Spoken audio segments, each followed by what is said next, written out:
So I am so excited today to welcome Molly Balint to Generate Her. And Molly, I've been following you forever on Instagram. Thank And you. I'll tell you why I love you. Just take a moment to bask in your glory. Okay, I'm going to sit back. Take a moment to bask in your glory. You are always sharing information. And I try to emphasize sharing because it's so important to me having a business and being in Paris and all the exciting things that seem to go with that I want to put out content that feels inclusive. And it never makes people say, oh, I wish I could be a part of that. So you have created such a beautiful community around sharing. And that just jumped out at me from across the pond, as they say, because we're miles away from each other. Welcome to Generate Her. I'm Jane Bertch. I spent the first half of my life working in a corporate organization, and then I decided to trade that all in to become an entrepreneur. Yes, here in your favorite city of Paris, France.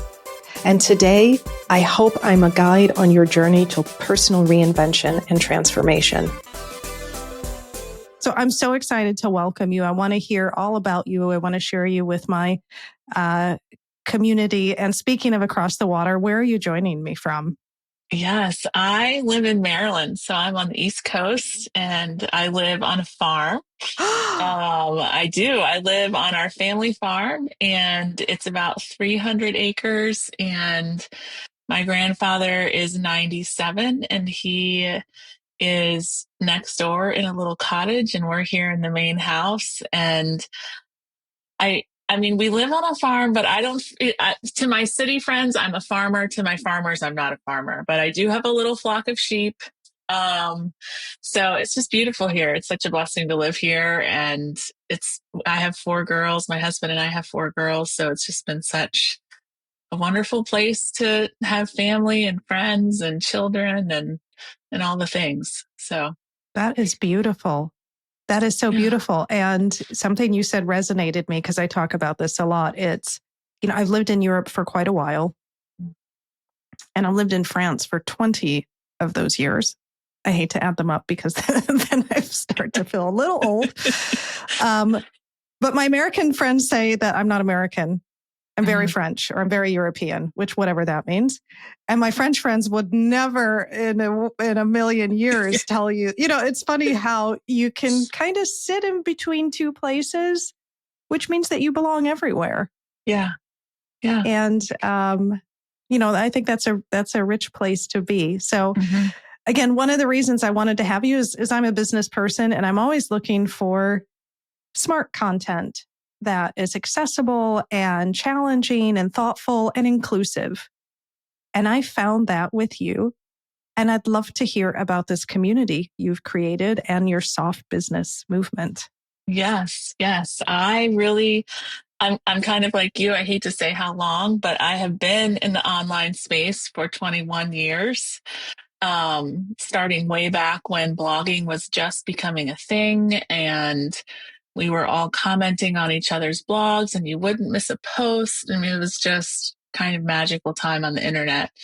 So I started out writing. I was writing and documenting my life and raising my children, and that just sort of opened doors to lots of other opportunities and freelance writing. And then I ended up working for a large global parenting site on the internet and wrote for them for a while, but then eventually moved to their social media team.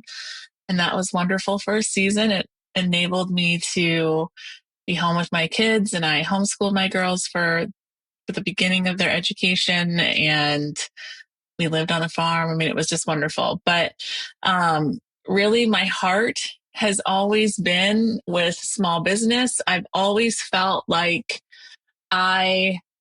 there was something like special that I was meant to do. Like I always had that sort of tug in my heart.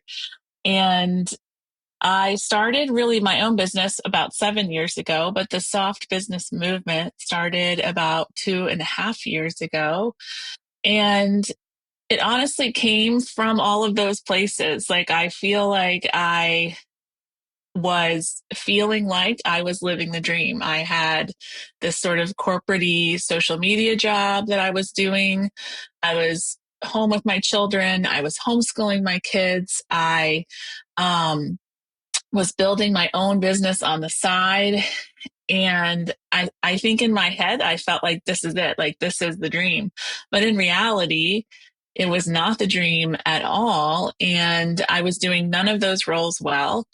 I was expecting myself to do all of the roles perfectly. Like I expected myself to be a perfect work from home mom and a perfect stay at home mom and a perfect homeschool mom. Like it was all of these hats that could stand alone as enough. And I was expecting myself to wear all of the hats perfectly and well, and as if I was only a stay at home mom or only working from home. So, I really feel like I actually like, I'm very like, I have, this is like a constant work in progress. I am a constant work in progress. Soft business is a constant work in progress. And I really sort of had this light bulb moment just a few weeks ago that in that season, I realized that a lot of the busyness I was taking on because I was feeling guilty because I wasn't doing anything well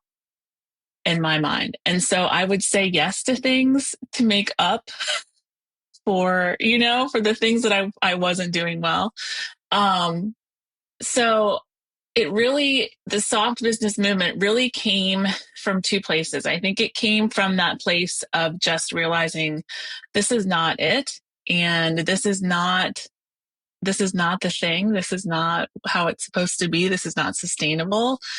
Um, but also I think it came from a place of really knowing myself and doing some work to really know my story and feeling like I started to understand the stories that had led me to where I was and shaped the person that I become. And in that process, it really allowed me to um, really recognize some of the stories that were holding me back, some of the ways I was really sort of holding myself back. And so there was so much freedom with it. And I really believe like that's where a lot of this was born. And I've always felt that. Like I've always felt this. I love online business. I love all of the things that social media creates for us in community and opportunity. Right.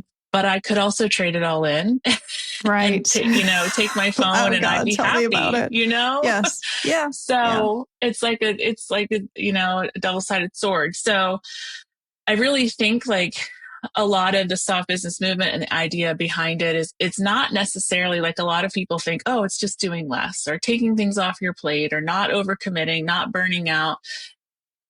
It can be that. It looks like that for some people, but I really believe it's like this knowing of yourself and creating something that's like more aligned with you, with your gifts, the things you enjoy doing, giving yourself grace for the season that you're in. And honestly, it has just taken off. It has resonated with so many people. Um, I've had people say, I don't know. I just heard the word soft business and I was like, Yeah. whatever that is, I'm in because that sounds like Yeah. what I need. Yeah. Yeah. It's very like anti-hustle, boss babe culture, glorification of busy, all of those things I think we see, especially in social media, that I just am not for, and I feel like that's not real. That's not authentic. It's not sustainable. Yeah. And so I really want to help build my own and help people build a business that just feels like fully them, that they feel grounded in and aligned with, and that feels like it's their own, like that Right. ownership of what they're building. Right. Wow. You've said a couple of things I want to dig into. You use the word season several times. Tell me what that means to you. Yeah. It means a lot of different things, I think, but in particular, I think that we all are in a season that we need to pay attention to in terms of, I mean, I have 4 children. My youngest is in high school. I am in a very different season of building my business, of how I spend my time, of how my children need me than someone who is in the thick of toddlers and babies and naps and diapers, you Right. know? So Yes. I think in one sense, season is looking at how we are comparing our season to what other people are in and expecting that of ourselves. But also, I think it's just sort of being aware of, I don't think work-life balance is a real thing. I think it's always a season. Like there is a season where our family needs us, where aging parents need us, where our children might need us, where our work or our business might need us. And I think like it's just that constant sort of adjusting and making sure that we aren't leaning so hard that things are toppling over, and making sure that it is a season. Like I think that hustle is okay. A lot of people are like, oh, I say anti-hustle, but I think hustle without purpose. I think if we are in a season, we've all been there. Like we all have seasons where we have to like dig in and work hard, and it's going to take some like, a little bit of white knuckling to get through it. And that's okay as long as it's purposeful and it is for a season. If that becomes the norm, then we need to step Yes, back we need to and reevaluate. reevaluate. Yeah, I'll tell you why I exactly. love that word, because I use the reference to seasons a lot. And like you, I agree that we're at different points in our lives, and we're discovering the new version of us every day. We can't possibly be the same person we were yesterday. I hope we've evolved. Our skin is different. Our hair is different. Our minds hopefully are different. So I think season is such an interesting and important terminology to use. And I think it also reminds us of evolution. And there's a lady that I love. Her name is Anne-Laure Lecomte. And I learned a term from her that has changed my life, and it is strategic mediocrity, which is I cannot be 100% with all of these hats at the same time. So I need to be comfortable with myself to understand that I'm going to be 100% to my family, and that means I'm only going to be 50% to X, Y, or Z. And we just never, I'm not going to say never, that's a big word, but trying to give ourselves the release to do that, which is what I feel like soft business does. It's let's act with a purpose in a way that feels good to us, that feels whole. How did you originally get the idea? It actually, someone I was coaching, and just like a one-on-one, we'd been together for quite a while. And she said, I would describe the way you coach as soft. She's like, you're a soft coach. And I was kind of like, that's a word. And at the time I had actually been, um, doing some work on my own, kind of on this idea that like, why do businesses fail? Like it has nothing Mm, to do with our worth, our value. We are all worth, just as we are. We all are worthy of whatever the dream is that we are chasing after. And so I was like, what is it? What is the thing that makes these businesses fail? And and it was kind of ironic because at the time I had created this big, messy mind map on a piece of paper that I was just, planning and writing and working it all out. And each like of the four main categories spelled out the word soft. And Jane, I was like, really? no way. Oh my God. Okay. I know. It was wild. And it's evolved since then. And it's not necessarily that anymore, but it was such a like coming together of all of these things. And you know how it is when somebody speaks something to you and then it sort of turns it on and then you see it everywhere. Yes. Yes. And it was the first time I was like, yes, that's the word. Like that. I have never been able to put sort of a word or a thought, like a word really around how I felt different, because I knew I was different. I Right. knew when I looked at other people doing what I did in my industry, I was like, I am not that. Like, that is not who I want to be. Isn't that such And a relief? Isn't that so yeah, beautiful? yes, it Wow. is. And it's so like the ability to articulate it is such a gift, Mm-hmm. because not only is it helpful for us, it's also helpful for other people to sort of understand and to join in and to come on board with it. Yes. Um, and I think that really was how it sort of came to be and how it has become more than just me, and more people saying, yes, this is Yeah. this is what I want. This is how I want to do it if I'm going to do it. Yeah. I love that. I think there's just such power and hope in what you just shared. And Mm-hmm. I just had this conversation earlier with a group of ladies that I don't think there will ever be a time that I will walk into a room and feel that I am like everybody. Mm-hmm. I just won't. I have a Mm-hmm. different background. I have, different sentiments. I have different education. We're faced with that all day long, feeling other or different, or, looking at our peers and not necessarily feeling that we're aligned with them. And to sit in that and feel Mm-hmm. comfort in it Mm-hmm. and realize that's your superpower. And then for you to create this amazing community is just extraordinary. And it's Yeah. beautiful. Thank you. Thank you. It really is. And as you were saying that, I was thinking, isn't it ironic though that there is so much confidence and clarity and like groundedness in that, but at the same time, using social media as an example, there's so much comparison and so much wanting to fit in and so much not wanting to rock the boat. But it's sort of like, how am I holding both of those things in my both hands? I mean, it's sort of that this is finding that thing and understanding that part of you and having the confidence to step into that and to say it and to share it and to be it. Like there is something really special about that. And yet there will always be probably this little part of us that's like, oof, what will people think? Will there be pushback? Will this make me stand out too much? When that's like the very thing we need. We need fresh voices. We need new ideas. We need a different way to do things. So, yeah. Yeah. And so it's, wow, there's so many things to unpack there because I myself, it's always scary when you're entering into a new endeavor. I have a business in Paris that has been well established, is now going on 16 years of age.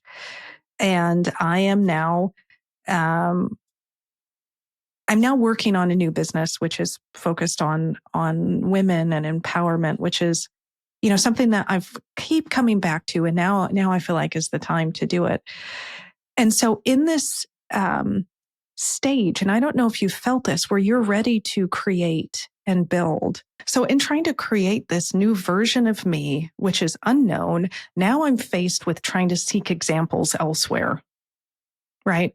So I get into the rabbit hole of trying to compare people or offerings that I feel like are similar to mine, and then having that anxiety of I don't fit in that, or I'm not willing to do that, or how can I share my story in a way that feels authentic to me?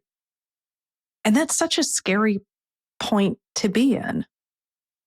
And again, I just want to keep talking about this magic you've created where it sounds like you flip that to where that's the fun part to be in. It shouldn't be anxiety building. You have a community to help you through that and really sit and discover these wonderful things that are unique to you. Yes. I think, and again, like you said, it is a process. It's a constant little series of little pivots, I feel like. And really in the last year, I would say I really, even though soft was already there, again, it's always changing. I really burned my business to the ground last year. I felt like I was building something that I felt a little stuck in. And even though, Mm, my heart is building a soft business, I realized that I was building what I thought I was supposed to build. And I was building what other people who did what I did build. And it was not what I wanted to do. It was not the thing, it was not the way I wanted to serve people. It was not the community that I wanted to create. And so I started chopping away at a lot of things that were not right for me. And a lot of it was looking at what do I really love to do, which I feel like there's nothing wrong with that. I feel like we always think hard is good. That's not always true. Um, and so I started thinking about like, what do I love to do? What gives me energy? What fills my cup? There are definitely things with them when they're on my calendar. I just have that dread and that feeling of like, ugh. And it was scary. I mean, financially, it was scary to let go of some things that really kept my business comfortable. um, and in the process, rebuilt it in a way that I feel like I love to teach. I love community. That is where my heart is. And so I really have rebuilt things that feel fully aligned, that I feel excited to show up for, that are not always exactly like everyone else is doing it, or I'm missing, maybe Right. pieces and parts that other people might think of that I need. But it feels so good. And I am serving my people so well, which would have been hard for me to say a few years ago. Like, I am serving my community so well because I love it. Yes. And I Yes. am so excited to show up there. So they are getting the best version of me because I have figured out what do I do well and what do I enjoy and love. And that's giving me the ability to show up for them so well. I love hearing that. And what I also love, Molly, is I spend a lot of time talking to other business women about this. It's feeling like you have to have the perfect business ready now and not allowing yourself the space to experiment and test and see, okay, this does not make me feel good. I don't like that. I don't feel positive energy. I'm going to take that out and see how I feel. And it sounds like you've done that in such a loving and free way with yourself that you've ended up to where you need to be rather than, okay, I need to do this 100%. Let me get out my business plan. Let me draft it. It sounds like you worked your way there through small, like you were the scientist running an experiment on who Molly wants to be today, which could change in Yes, 2 years. exactly. Yes. I always say I feel like I'm the one willing to go first. Um, like I'm willing to be the first one to be a little bit real and vulnerable. I'm willing to be the first one to see if this will work. Maybe it I love won't. that. Um, because I feel like it kind of guides the people that are in my community, and my willingness to like say let's see what happens. Yeah. And Yeah. And then I I'll see you report doing back. that. And I see you doing that publicly. You did, again, I'll make sure I include all your information in the show notes because I find such richness in what you're doing and the way you share it. And I think you were running an experiment on the new reels and whether or not you can publish them in a certain way versus kind of the traditional. And I just thought that was so beautiful. One, that you did it. Two, that you presented it as an experiment. Like, it's okay to test something and see if it works for you and see if you like it, which is what we should be doing with our own lives. We don't have to have all the answers. And then you shared your results very, transparently, like, this is it and this is how it worked. And, Yeah. I always say there's lots of things in our business that we like that we should date, we should not marry. Like, it's okay to totally. just date this idea, this group of people, this Yes. offering, date it. You Yes. don't have to marry it. Isn't That's that the such a freeing case? idea. Absolutely. I've finally learned that about my business because I also realize the one business that does not succeed is the one that clients don't get what they need from it. So my business has evolved. My first business has evolved over the years. And I've evolved over the years because, again, I don't have the same interests. I don't have the same desires. I'm in a different season, and allowing myself the grace to discover who I'm going to become Hmm. is okay. Yeah. Yeah. I always have described, especially last year, I just had this like picture in my mind. Um, I mean, everybody's probably been in this in some point in their life, but on our farm, if you sort of walk down over the hill, there is on the other side of the hill, our neighbors have this mansion. I mean, it's gorgeous, it's beautiful, but it's vacant. And like, I mean, Jane, it's the coolest thing. I'll have to look for pictures and send them to you. There's, a clawfoot tub has fallen through the top floor down to the kitchen. Like it's just falling apart. It's sad. But anyway, we often walk over there because it's just beautiful. No one's around. It has beautiful gardens. And on the way there is a stream that you have to cross. And you kind of, obviously you go down one bank and it's this picking your way across the stream from rock to rock. And you kind of have to test and, is this one going to be slippery? Is it going to move under my feet? Am I going to slip off of it? But I was actually saying to my therapist, who is phenomenal, I'm so lucky to have such a good one. And I said, I just picture like I can see the other side, like I'm in the stream, but I can see the other side. It's going to be fine. I just have to get there. And she said, what if you're supposed to just be in the stream? Mm. And I thought, oh, geez, okay. Like I think that that changes plans. shoot, Okay, yeah, right. But I think that's such a good reminder too, because I would tend to say like, oh, I can see the light at the end of the tunnel. Like I'm just going to keep my eyes on the prize, straight ahead, and just get there. That's where I'm Right. headed. But there are so many lessons in the stream and so many, like there is just something about being fully present in the messy middle and being like, I am in it. And I know Absolutely. this is hard and I know it's rocky and slippery and I might slip and my feet might get wet and I will get to the other side eventually. Yes. But like that idea of being present in the stream and like looking down and Yeah. seeing where you are has been really good for me. Like when I was burning things down and making changes, I wanted to just be like, oh, but that, this is where I'm headed. It's going to be great. But to be where I was and to talk about it and to share it and to admit it, was really some of the best like growth. I feel like even for myself to just really be in the stream, to be in that messy Absolutely. middle. Yeah. Isn't that, wow. That's, yeah. To be in that messy middle, that's where great things happen. That's where, you allow yourself to sit with the questions. There's this theory that I recently learned about called intermittent disturbance.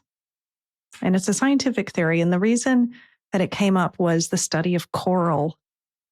And coral does not grow in still water. I didn't know that. Coral needs constant slight agitation. And I have this image now of you in the stream. The stream isn't just a pool of stagnant water.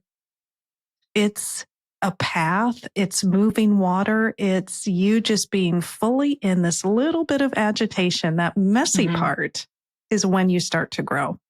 Yeah. That's wow. Beautiful. Yes. Well, thank you for sharing. Well, maybe we should be writing like a therapy book. I know, I think so. Which I would need to read myself, by the way. I know. Note to self. Yes, note to self. So listen, before I let you go, this has been so incredibly rich. Thank you for sharing. Oh, it's my pleasure. Who are your mentors or role models? Let me say, like, yes. who do you, and it doesn't have to be people you know. It could be people you just see in the, out in the world, and you look at them and you say, wow, they show up. I like that. Who? I was thinking about this, and honestly, I am so lucky to have some really strong women in my life. Wonderful. Some passed away. My grandmother, my mother, my stepmother. And I mean, they are my role models, and they are the kind of women who can put on an elegant party and go to, an art museum and a concert and knit a sweater, but they can get out there and, muck out a barn and shear a sheep. And like, I just love that. Like, I love that I have been raised and had these women to look up to that can be all of those things, because Absolutely. I feel like that is what I love. Like, I want to be able to put on a beautiful dinner party, but go put on my boots and get dirty and get my hands dirty and get, out there and do the work. Like, I think it is both of those things. And that's in my business and that's in my life. That's how I raise my family, how I keep my home. Like, I think that has been such a gift to watch. And, when my grandmother passed away, somebody sent me a card, and inside the card, she wrote, "Always in our hearts and homes." And I just thought, that's what I want. Like, I always want their spirit and their spunk to be in my heart and in my home, like present in all of those things. So I really think, like, I don't get super starstruck. I don't. It's those women that it's such a gift that I have in my life, or had. Wow. Mm-hmm. Wow. What a beautiful place to end. Well, Molly, thank you, thank you, thank you. Again, I'm so thrilled to spend time with you and to learn more about your very beautiful story, which continues. And I can't wait to follow it along. Thank So you. I'll be sure to include all of your information in the show notes so people can get to discover this wonderful woman that I've been stalking on Instagram for quite a while. Thank you. Thank you, Jane. This was so fun. Thank you.